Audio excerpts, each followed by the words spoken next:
I spent years being the one everyone relied on, until the day I realized I was never truly seen. When my own son told me to prepare a full Thanksgiving feast for 35 guests without even asking, something inside me finally broke, but not the way they expected. I didn't argue. I didn't complain. I quietly stepped away and let the silence speak for me.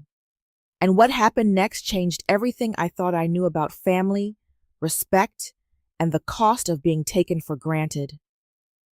Before we dive into today's story, take a moment to share where you're watching from. We love seeing how our stories bring people together from every corner of the world. Your thoughts and comments are what make this community so special, and we're truly grateful to have you here. If you haven't already, don't forget to hit that subscribe button and turn on notifications so you never miss a new story filled with drama, resilience, and unexpected twists. Now, settle in, get comfortable, and maybe grab your favorite drink because this is a tale you won't want to miss. Let's get started. My name is Margaret Lawson. I am 62 years old, and I live alone in a coastal house in Naples, Florida. The house sits just close enough to the Gulf that I can hear the tide at night when everything else goes quiet. Some mornings, the air carries a faint trace of salt through the open windows, settling into the curtains and the wooden floors that have aged with me. It is not a large house, but it is carefully kept, the way I have always kept things, orderly, intentional, and quiet. This house is the last place where my life still feels whole. My husband built most of it with his own hands after he retired from the Marine Corps. He believed in foundations that did not shift, in structures that held their ground no matter what came at them. When he passed, the house did not change. I did. I learned how to live inside silence, how to carry memory without letting it collapse me. Every corner still holds something of him, even now. I follow a routine that would seem simple to anyone looking in from the outside. I wake early, make coffee, and sit by the window that faces the water. I tend to the small garden along the side of the house, trimming leaves and watering plants that do not need much, but still respond to care. Old habits from my years managing a luxury hotel never left me. I notice details, I maintain order, I prepare for things before they happen. It is how I have always functioned. My son, Daniel Lawson, lives 2 hours away. He is successful by most standards, or at least that is how he presents himself. He runs a real estate startup, talks about growth, expansion, and opportunities that always seem just one step away. I used to admire that drive. I thought it meant he had learned something from the stability his father and I built. Then he married Vanessa Carter. Vanessa comes from a family that understands presentation better than substance. She is polished, deliberate, and always aware of who is watching. The first time she walked into my home, she complimented everything with a smile that never quite reached her eyes. Over time, that smile became something I learned to read carefully. At first, nothing seemed wrong. They visited often. I cooked, I hosted, I made sure everything was comfortable. That was natural to me, but slowly the rhythm changed in ways that were almost too subtle to notice at first. I still cooked, but I was no longer called to the table. I still helped financially when Daniel asked, but gratitude became shorter each time until it disappeared altogether. Decisions were made around me, not with me. There were small moments that should have meant more than I allowed them to. Family photos where I was the one holding the camera, conversations that stopped when I entered the room, plans discussed as if my role had already been assigned without question. I told myself it was nothing, that this was simply how life shifted as children built families of their own.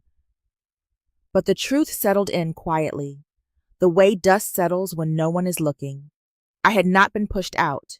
I had stepped back, over and over again, until there was no space left for me to stand. That morning, as I sat with my coffee cooling in my hands, I realized something I had not fully admitted before. I was still part of their lives, but not in any way that required them to see me. The coffee had gone cold in my hands, but I had not noticed when it happened. I was still sitting by the window, watching the water move in slow, steady lines, when the phone rang. The sound cut through the quiet in a way that felt sharper than usual, as if it already knew it did not belong to the calm I had been holding on to. I let it ring once more before answering. Daniel's voice came through bright and energetic, almost rehearsed. He did not ask how I was. He did not pause long enough for me to say anything first. He moved straight into whatever he had already decided needed to be said. He told me they were planning something big for Thanksgiving. Vanessa's family would be coming in from different parts of the country. There would be around 35 people. He spoke quickly, as if the details were exciting, as if I should feel included simply by hearing them. Then came the part that mattered. He said I would need to prepare 3 turkeys. Not asked, not suggested, positioned as something already agreed upon, something already in motion. I did not answer right away. I let the silence stretch just enough to feel it. On the other end, I could hear movement, the faint shift of another presence. Vanessa did not wait to be invited into the conversation. Her voice entered with a kind of polished control that always made everything sound organized, even when it was not. She began outlining what would be needed, not in broad strokes, but in specifics: timing, presentation, side dishes, table arrangement, flow of service. It sounded less like a family gathering and more like an event that needed to meet a standard. She spoke about impressions, about how important it was that everything looked seamless. There were investors in her extended family, people whose opinions mattered. She mentioned them the way someone might mention judges. I listened without interrupting. There was no space left in what she was saying for a question. No opening where I might say no. Every detail assumed my participation, my compliance, my presence in a role that had already been defined for me. At some point, she made a comment about how I had always been good at keeping things running smoothly in the background. She said it lightly, almost as if it were a compliment. It landed differently. I looked out at the water again, but I was no longer seeing it. I was seeing the pattern. Not just this moment, but all the ones that had led up to it. The quiet adjustments I had made, the times I had stepped aside, the way I had filled in gaps without ever being asked if I wanted to. Daniel laughed softly at something she added, a sound that used to feel familiar and now felt distant. I realized then that this was not a conversation. It was a transfer of responsibility, a decision that had already been made, waiting only for me to carry it out. I adjusted my grip on the cup, feeling the cool ceramic against my palm. My voice, when I finally spoke, was steady, simple, controlled. I told them I understood. There was a brief pause, the kind that signals confirmation rather than appreciation. Vanessa moved on to another detail. Daniel followed her lead. Within seconds, the conversation had already shifted away from me. When the call ended, the silence returned, but it was not the same silence I had started with. It felt heavier, more defined, as if something had settled into place that could not be undone. I sat there for a moment longer, then set the cup down and stood up. I walked to my desk, opened my laptop, and searched for flights to Miami. I did not hesitate. For the first time in a long while, I made a decision that did not include them. After I booked the flight to Miami, I did not feel relief. What I felt was clarity, the kind that settles in slowly and then refuses to leave. The house was quiet again, but it no longer felt peaceful. It felt observant, as if every object around me had begun to reflect something I had avoided seeing for far too long. I sat down at my desk, the same place where I had paid bills, organized schedules, and handled details for most of my adult life. Old habits have a way of guiding you when your emotions are still catching up. I opened my laptop and began reviewing my accounts, not because I expected to find anything, but because I needed to confirm that everything was still in order. It did not take long to see that it was not. There was a transaction in an older account, one that Daniel had access to years ago when he first started his business. I had never formally removed his access, mostly because I had trusted him. The withdrawal was large enough to stand out immediately, but what caught my attention more was the date. It was recent, very recent. I stared at the number for a moment, letting it settle into something real before I reacted. I did not feel panic. I felt a slow tightening, a quiet recognition that this was not an accident. I called the bank. The conversation was brief and efficient. The representative confirmed that the withdrawal had been authorized using Daniel's credentials. There had been no alerts, no flags, no reason for them to question it. From their perspective, everything had been done properly. From mine, it had not. I thanked them, ended the call, and sat there in silence. I tried to recall if Daniel had mentioned needing money recently. He had not. I tried to remember if I had agreed to anything that might explain it. I had not. The absence of explanation spoke louder than any excuse he could have offered. I closed the laptop and leaned back in the chair, letting my eyes move across the room. Everything was where it had always been. Neat, organized, predictable, and yet something fundamental had shifted. I stood up and walked toward the bedroom without rushing. There was a reason I moved in that direction, though I had not fully formed it yet.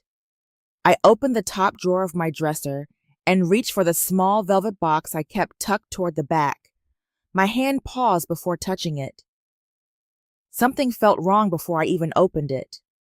When I lifted the lid, the space inside was empty. The indentation where my wedding ring had rested for decades was still there, pressed into the lining like a memory that refused to disappear. For a moment, I simply looked at it, as if the act of staring might reverse what I was seeing. It did not. I did not cry. I did not raise my voice. I closed the box carefully and set it back down exactly where I had found it. The stillness that followed was heavier than anything I had felt earlier that day. The ring was not just a piece of jewelry. It was the last physical trace of a life I had built with a man who believed in permanence. It had never left this house, not once until now. I returned to my desk and began making calls. Local jewelers first, then stores further out. My voice remained steady, my questions precise. I described the ring without embellishment. I listened carefully to every response, sorting through them one by one. When I expanded my search to Miami, the pattern shifted. One store recognized the description immediately. The manager spoke with the certainty of someone who had handled the item himself. He confirmed the sale, gave me the date, and then, after a brief hesitation, described the person who had brought it in. The description matched Vanessa. I thanked him and ended the call. For a long time, I did not move. I sat there with my hands resting on the desk, feeling something settle into place deep inside me. Not shock, not even anger. Understanding. This was not carelessness. It was not a misunderstanding. It was a decision that had been made without me, about something that had never belonged to them. And for the first time, I stopped trying to explain it away. I remained at my desk long after the last call ended, my hands resting lightly against the wood, as if I needed to anchor myself to something solid. The house was quiet again, but it no longer felt like the kind of quiet that offered comfort. It felt watchful, as though everything around me had been waiting for me to finally see what had been unfolding all along. The truth had settled in, and with it came something unexpected. I was not overwhelmed. I was not even angry in the way I might have been years ago. What I felt was a steady, deliberate clarity, the kind that removes hesitation and replaces it with direction. I opened my laptop again. This time, I did not browse or check. It worked. I started with my accounts, moving through each one with the same precision I had once used to manage entire hotel operations. I removed Daniel's access from every place his name appeared. It took time, but I did not rush.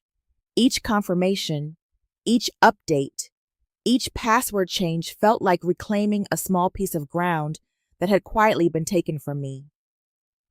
When I finished, I transferred my funds into a new account at a different institution. No shared history, no lingering permissions. Clean separation. I did not pause to consider whether Daniel would notice. I assumed he would.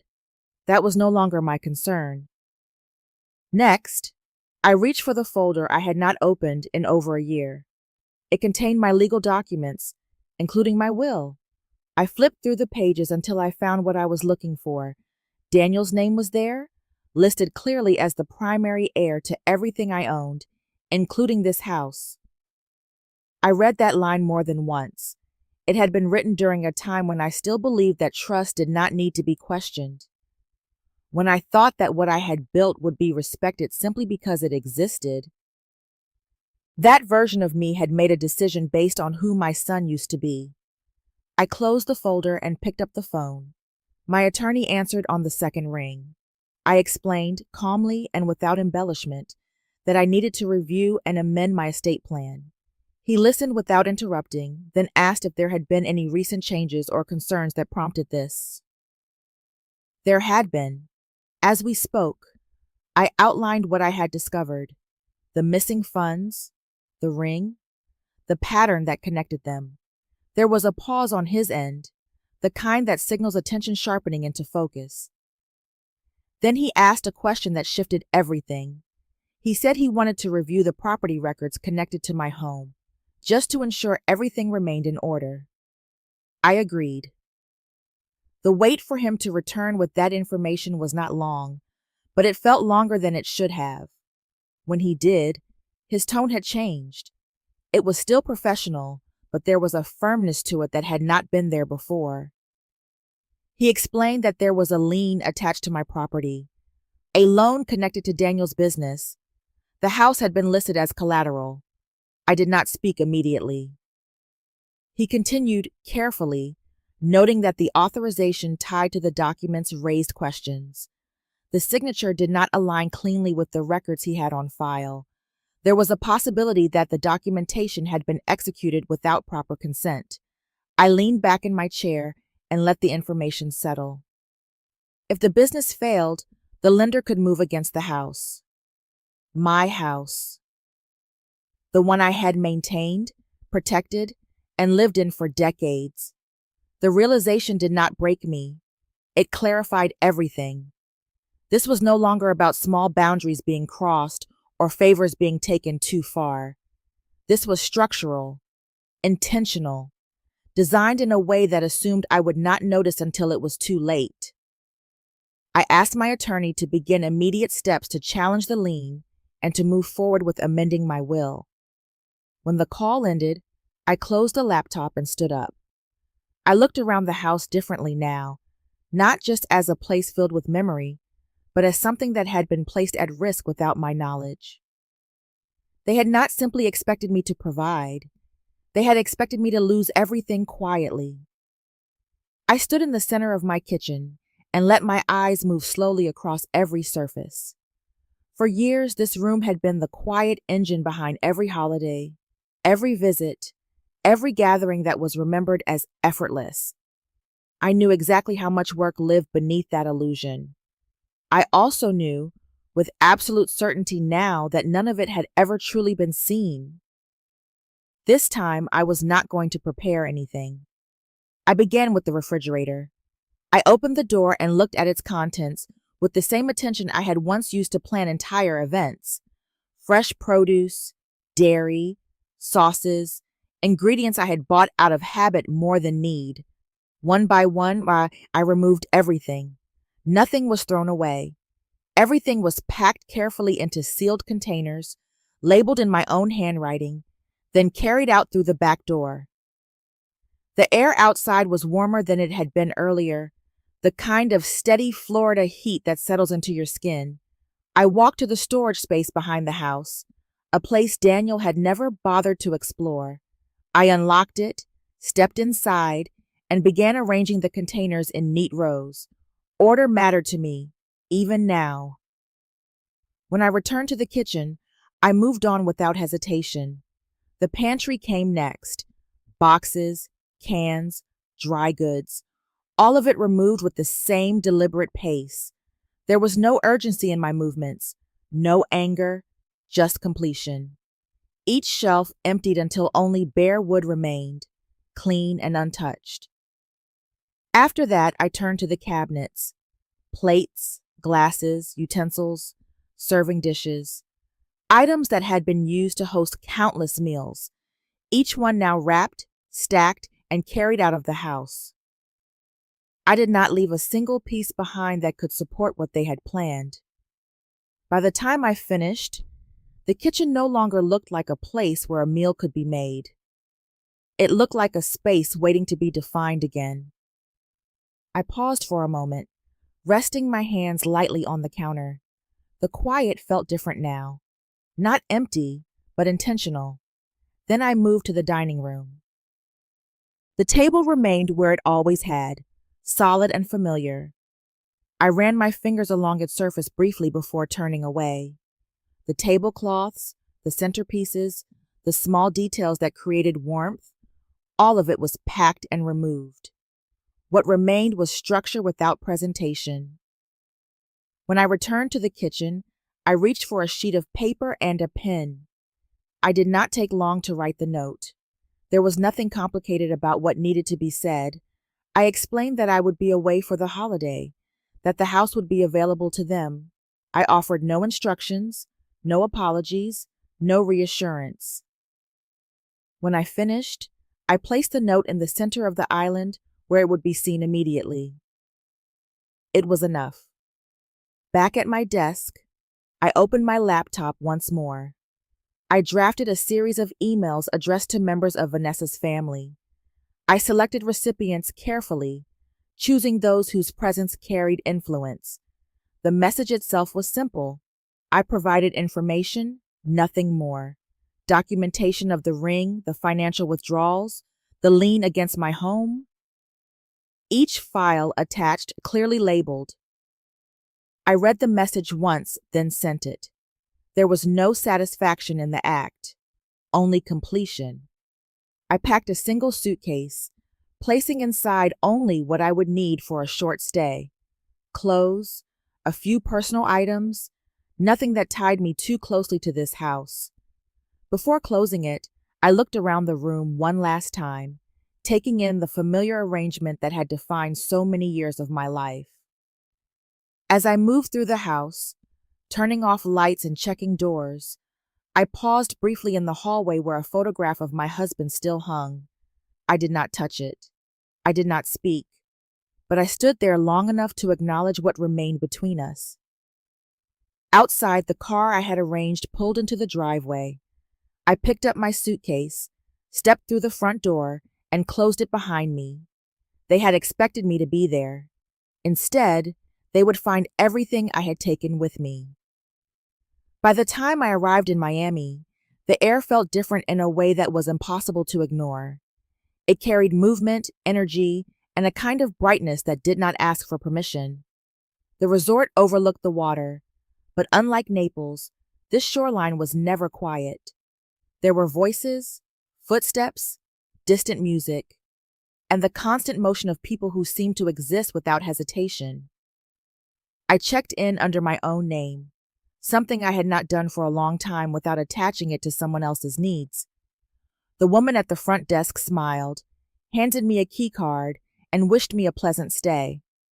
There were no expectations behind her words, no assumptions, just a transaction, clean and simple. When I entered the room, I placed my suitcase near the door and walked straight to the balcony. The ocean stretched out in front of me, restless and alive. I stood there for a moment, not to admire it, but to recognize where I was. I had removed myself from something that had been expected of me. That realization did not bring guilt. It brought awareness. I turned back inside, picked up my phone, and opened the messages I had sent earlier. A few had already been marked as read. Responses had begun to appear, though none were fully formed yet. Questions mostly. Confusion. A tone that suggested something no longer aligned with what they had been told. I did not rush to answer. Instead, I sat down at the small desk near the window and began to organize the next step. Information, when released properly, does not need force. It needs structure. I selected a few additional names from Vanessa's family, people whose opinions carried weight beyond casual conversation. I drafted messages that mirrored the first, steady and precise. I included the same documentation. Nothing added, nothing removed. The facts were enough. Once sent, I set the phone aside. The room was quiet again, but it was a different kind of quiet than the one I had left behind. This one belonged to me. I allowed myself a few minutes to sit without doing anything. No planning, no anticipation, just stillness. It felt unfamiliar, but not uncomfortable. Then I reached for my phone again and made one more call. The number connected me to the financial institution tied to the lien on my home. I introduced myself clearly, identified the account in question, and explained that I needed to report a potential irregularity involving the authorization of the property as collateral. My voice did not waver. I provided only what was necessary. The representative listened, then transferred the call to a specialist. Questions followed. I answered each one with the same level of precision I had maintained throughout the day. When the call concluded, I was informed that the matter would be flagged for immediate review. That was all I needed. The process would not resolve instantly, but it would interrupt what had already been set in motion. It would slow things down, bring attention where there had been none, create pressure where there had once been assumption. I placed the phone on the desk and leaned back in the chair. This was not about retaliation. It was about correction.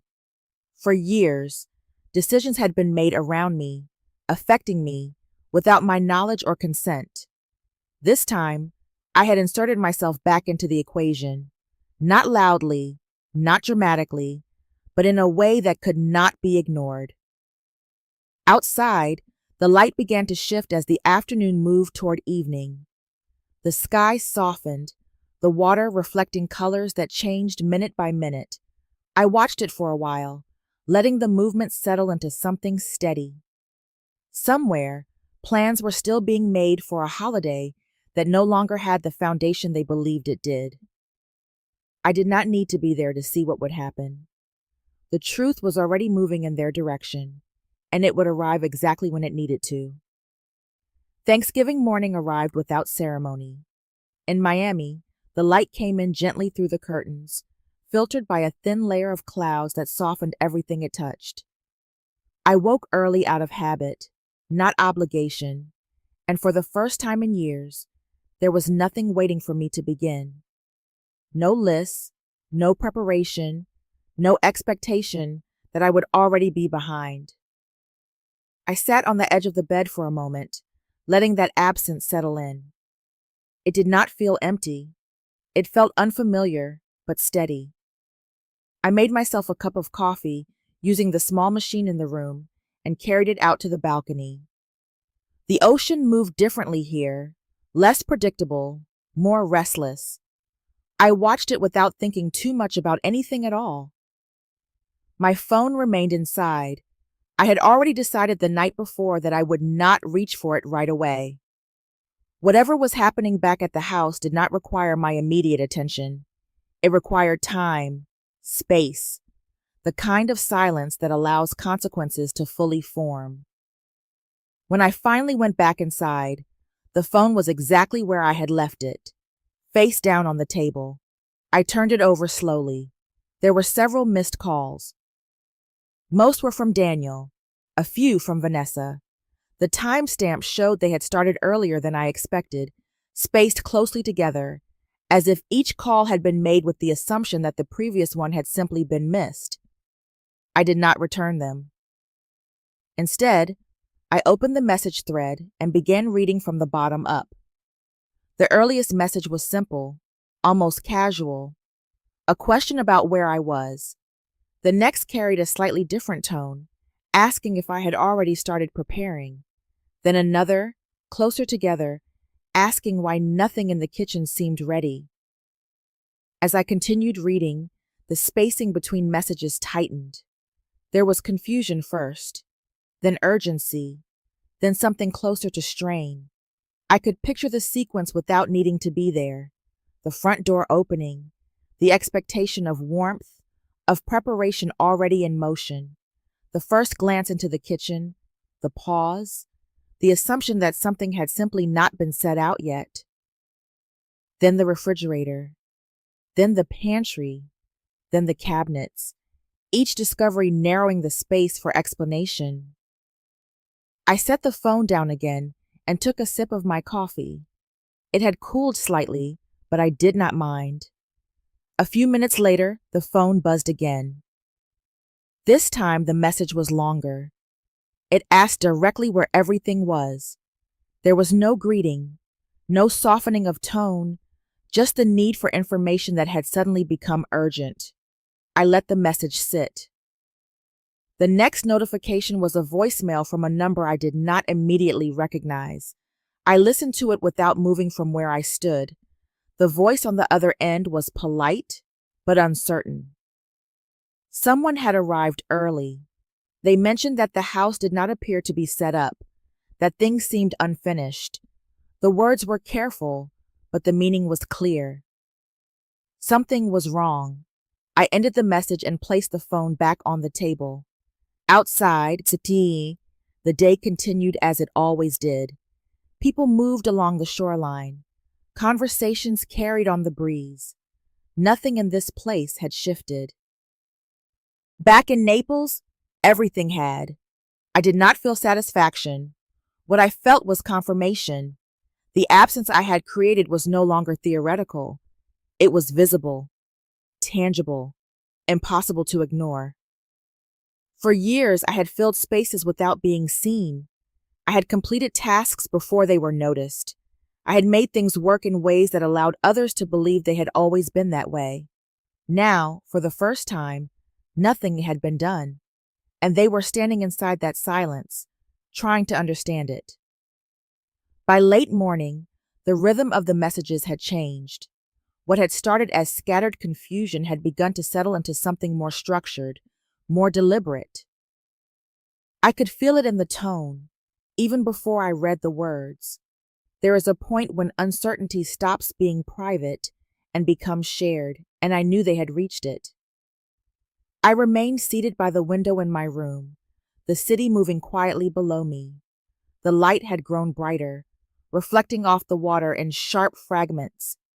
It was a different kind of clarity than the one unfolding miles away, but the contrast only made everything more precise in my mind. My phone buzzed again. This time, the message was not from Daniel or Vanessa. It came from someone whose name I recognized only vaguely, one of Vanessa's relatives. The message was polite, careful in its wording, but the question behind it was unmistakable. They had received the email. They wanted to understand. I read it once, then set the phone down. More messages followed. Different names, similar tone. No accusations yet, just the quiet gathering of doubt. I could almost see it happening, the way people would begin checking their phones, comparing information, noticing that what they had been told no longer aligned with what they were reading. The shift would not have been loud. It never is. It begins in corners, in small conversations, in the pause that lingers just a second too long. Daniel's name appeared again on my screen. This time, the message was shorter, direct. He asked where I was and what was going on. There was no attempt to soften it, No casual tone left, just urgency. I let it sit. A few minutes later, Vanessa sent a message. It was longer, more controlled, attempting to frame the situation as a misunderstanding. The words were carefully chosen, but there was something beneath them that did not hold. A strain that suggested the ground beneath her was no longer stable. I stood up and walked to the balcony, letting the air settle against my skin. I had given them time, enough for the truth to reach the room without me, enough for it to begin doing its work. Now it was my turn to enter. I picked up the phone and initiated a call. It was answered quickly. The camera shifted before settling, revealing parts of the living room I knew well. People stood in small groups, their movements restrained, their attention divided between one another and the device now connecting them to me. The space that had once held certainty now held something else entirely. I spoke without raising my voice. I clarified that I had not agreed to host the gathering, that the house, the kitchen, and everything within it belonged to me, and that any assumptions made about their use had not included my consent. I did not explain further than that. I did not need to. The silence that followed carried more weight than anything I could have added. Vanessa moved into view, her expression controlled but strained. She attempted to speak, to reframe, to hold on to something that was already slipping. The effort was visible. Behind her, another voice entered the space, measured, analytical. Someone referencing documents, timelines, details that aligned too closely to dismiss. The tone shifted again, this time into something firmer. What had begun as a gathering had become something else. I did not stay on the call long. I had said what needed to be said. The rest did not require my presence. When I ended the call, I placed the phone down and returned to the balcony. The air was still moving, the light still shifting, and somewhere far from where I stood, the truth had fully entered the room. By the time the afternoon settled over Miami, the movement of the day had softened into something quieter. The energy outside my window had not disappeared, but it had slowed, as if the city itself understood when to ease its pace. I remained seated near the balcony, watching the light stretch across the water in long, steady reflections. My phone had grown still. The steady stream of calls and messages that had filled the morning had faded into silence. When it did buzz, it was no longer urgent, no longer demanding. The tone had shifted into something uncertain, almost cautious. I did not respond immediately. I let the quiet remain intact. A short while later, a message arrived with a photograph attached. I opened it. The image showed my living room back in Naples. The furniture was unchanged, the space familiar, but something essential was missing. The room looked larger, emptier, as if the presence that once held it together had been removed. There were no guests in sight, no movement, just stillness. Another message followed, this time from a different number. It was brief, stating that people had begun to leave. No explanation, none was needed. I set the phone down and leaned back in my chair. What had happened in that house had not required noise. It had not needed confrontation or raised voices. It had unfolded in a way that was far more definitive. The absence of preparation had exposed everything that had been assumed. The information I had sent had done the rest. Vanessa's world, built so carefully around appearance and control, had not shattered in a dramatic moment. It had unraveled quietly, piece by piece, in front of people whose opinions she had valued most. There was no way to recover from that kind of exposure. Not in the same space, not with the same certainty. Daniel, I knew, would be somewhere inside that silence now, not arguing, not explaining, simply facing what had been revealed. The distance between us had not been created in a single day. And it would not be resolved in one either. For the first time, though, he would have to stand in it without looking away. I did not feel a sense of victory. What I felt was completion. I had not taken anything from them that had not already been placed at risk. I had not created the truth that surfaced. I had only allowed it to be seen. The house itself remained unchanged. Its walls still stood, its structure intact, holding the same memories it always had. But its meaning had shifted. It was no longer something quietly assumed to belong elsewhere in the future. It was mine, fully and without question. As the light outside began to dim, I realized something with a calm certainty. I had not lost anything that day. What I had lost had already been gone long before I chose to see it. What remained was something far more solid: myself. The next morning in Miami arrived without interruption. No calls, no messages waiting, no lingering urgency from the day before. The quiet felt different now. It was not the kind of silence that comes after something breaks. It was the kind that settles in when something has finally been put back into place. I woke early, as I always do, and stepped out onto the balcony. The ocean stretched out in front of me, steady and constant, untouched by anything that had happened elsewhere. The light moved across the surface in slow patterns, and for a moment, I simply stood there and let myself exist without needing to respond to anyone.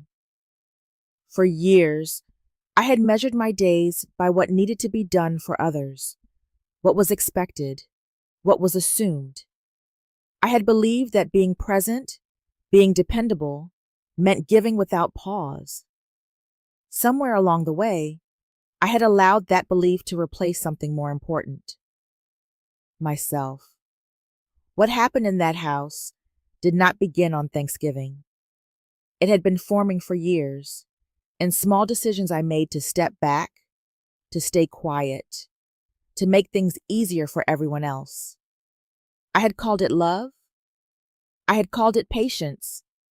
But in truth, it had been the gradual erasure of my own boundaries. Standing there, I understood something with a clarity that did not need explanation. Being a mother does not mean disappearing. It does not mean allowing others to define your role without your consent. It does not mean accepting what is taken simply because it is asked for. Love does not require that. I turned back into the room and looked at my phone resting on the table. There were no new messages, no attempts to explain, to justify, or to repair. Whatever needed to unfold between Daniel and Vanessa would happen without me now. Their consequences were no longer mine to manage. My decisions had already been made. The house would be transferred into a trust, something that would serve a purpose beyond what had nearly been taken from it. My finances were secure. My life, for the first time in a long while, felt entirely my own. There was no anger left in me, no need to revisit what had already revealed itself. What I felt instead was a quiet strength, the kind that does not need to prove anything. I picked up my coffee and returned to the balcony. The ocean continued moving, steady and certain, exactly as it had before. And for the first time, I felt the same way. I was no longer waiting to be seen. I had chosen to stand in my own life. In the end, some of life's hardest truths do not arrive with noise, but with quiet clarity. There comes a moment when giving too much no longer feels like love, and silence is no longer patience, but a loss of self. What once felt like duty can slowly become a weight, and what was taken for granted reveals its true cost only when it is no longer there. Real strength is not found in enduring everything, but in knowing when to step away and reclaim what was always yours to protect. Boundaries are not acts of rejection, but acts of self-respect. And sometimes, the most powerful statement is not spoken, it is lived. If this story resonated with you, take a moment to share your thoughts in the comments. Your voice matters. Don't forget to like, follow, and subscribe for more stories that stay with you long after they end.